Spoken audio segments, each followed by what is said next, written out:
Now that you've looked at supply and demand a little bit, let's look at the tools that are used to determine market supply and market demand.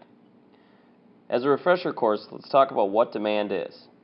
Demand is the desire and the ability to buy something. You can't just want something to have demand for it. You have to be able to buy it as well. One of the tools that can help business owners and economists figure out what the demand is for certain items is something called a demand schedule. Demand schedule is used to gauge the market for an item and determine the demand for that specific item. Demand schedules will look something like this. In the demand or the market for Snickers, the demand schedule fills up this way. At 25 cents, the quantity demanded of Snickers is 500. At 50, let's change this one to 300. The quantity demanded is 300. At 50 cents, it's 250. 75 cents is 125. At $1, there's less people that want it, only 75. At $1.25, there's only going to be 50 people in this market that demand Snickers. So the demand schedule can help to set the price of an item.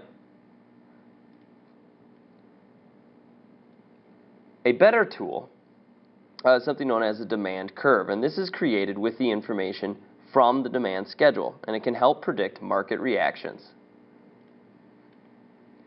Okay, so here we have our demand schedule for Snickers.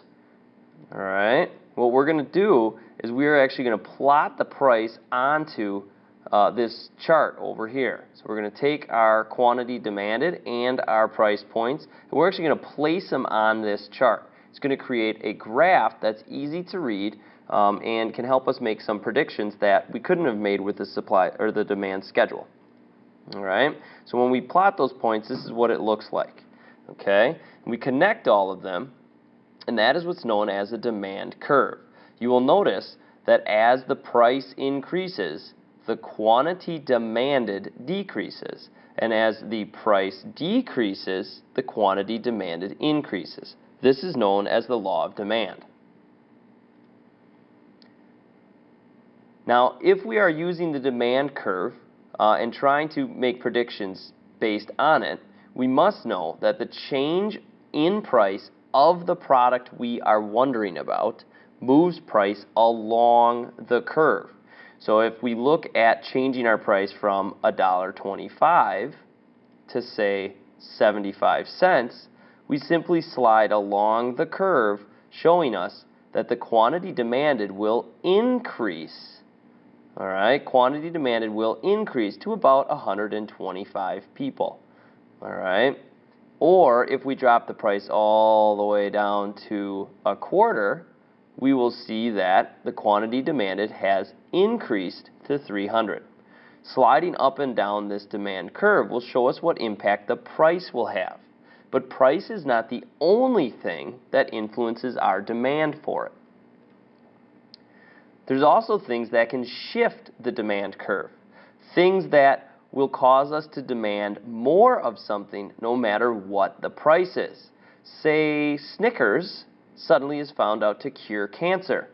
Where there used to only be 50 people willing to pay $1.25 for these Snicker bars, I'd be willing to bet there's quite a few more that are going to shell over $1.25 to potentially ward off cancer.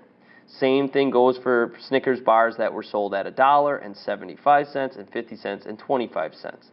Something like this would shift or increase demand at all price points in the market. So it didn't matter what you were selling your Snicker bar for anymore. This newfound cure for cancer would shift the demand curve. So you can see that at every single price, there's more of that product demanded. Now this can have the opposite effect as well. If we say, oh, Snickers bars are found to stunt your growth and make your teeth fall out, that would have a negative impact, and less people would want Snickers no matter what the price is. So instead of shifting it to the right or increasing it, or instead of just sliding along the line based on price, it would actually move the line in because less people would demand this product no matter what the price was. There are 6 things we want to keep in our head when we're thinking about shifting the demand curve. Okay, the first is consumer taste. Is it something that we find interesting anymore? If it is, or if we really like it, it's really popular, more people will demand this product at every price point.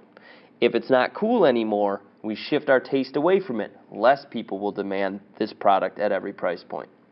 The second is consumer income. If I have more money in my pocket today than I did yesterday because of a big raise at work, I'm able to buy more products at more prices than I was the day before. This would increase or shift out that demand curve. Consumer expectations. If I think that the item that I'm about to buy is going to go on sale tomorrow, it's going to decrease my demand for that product today, no matter what the price is. If I think it's going to go on sale, I'm going to wait it out. But if I think the price is going to rise, well, then I'm going to buy it today, and my demand for those things is going to increase at all price points. Complementary goods are also a thing that can impact the shift in the demand curve. Things like hamburgers and hamburger buns, or hot dogs and hot dog buns, or skis and ski boots. If I get a sale price on one of those two complementary goods, I'm likely to not only just stock up on hamburger buns, but maybe buy some additional hamburger meat as well. And the second to last thing is substitutes. If I have a good option for an item and the price increases, say I'm a Pepsi drinker, and the price of Pepsi goes up $10, so $10 a bottle for Pepsi, I may substitute my Pepsi for a Coca-Cola instead, thus causing the demand curve for Coca-Cola to increase at all price points because I'm a new buyer of Coke.